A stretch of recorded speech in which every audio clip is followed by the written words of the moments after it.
So I want to talk to you about the number one mistake that I think is being made in Bible prophecy today.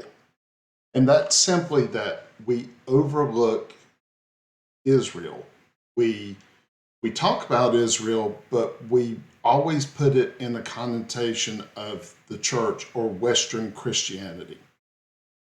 The end times, at the end of the day, anything after the rapture isn't about us. It's not about America. In fact, you will struggle to find America even mentioned in Scripture. But I just want to show you real quick. So, just to give you an example, a lot of confusion is, when the rapture happens, is there a rapture? Well, let's ask a more basic question. Um, why is there a 7-year tribulation? Why isn't it 10 years? Why isn't it for an indeterminate period of time? So look at Daniel chapter 9, verse 24. 70 weeks are determined upon thy people and upon thy holy city to finish the transgression and to make an end of sins and to make reconciliation for iniquity and to bring in everlasting righteousness and to seal up the vision and prophecy and to anoint the Holy One. So we have several things happening here. First, who is this written to? 70 weeks are determined upon thy people. Remember, we always take scripture in context. Who is speaking? So Gabriel, the angel, is speaking to whom? Daniel. Who is Daniel? Daniel is a Jew living in captivity in Babylon. So what is he being told?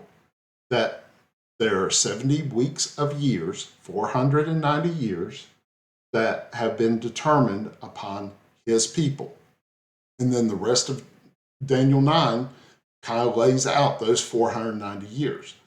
We know that the Jews are owed 7 years or 1 week is remaining for the Jews. God promised 490. He only gave them 483. So they're owed 7 years. And then what's the purpose of this period? So the whole 490 years is to finish the transgression. So that's, to make reconciliation for iniquity, to bring in everlasting righteousness, to seal up the vision and prophecy, and to anoint the most holy. So the whole purpose of the end times is to do these things. I'll put this back on screen real quick. This is what the purpose of the end times. Which brings us to the next thing. Why is there a millennial reign of Christ? Is the millennial reign of Christ a symbolic thing, or is it a literal thing? Me and many others believe it's literal. Why do we believe that? Because God made several covenants with people outlining certain things that were going to happen, especially to David. So I'm going to give you homework. Look for David. You're going to look at 2 Chronicles chapter 13, verse 5, 2 Samuel chapter 7, verses 12 through 16, and 2 Samuel chapter 23, verse 5. And what was promised to David? From David would come an everlasting kingdom. There were no conditions put on it. So there will be an everlasting king.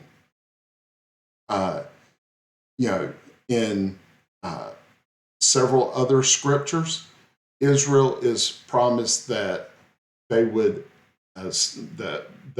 forever possess their land, that the Messiah would rule from a throne in Jerusalem. That's why we have the millennial reign.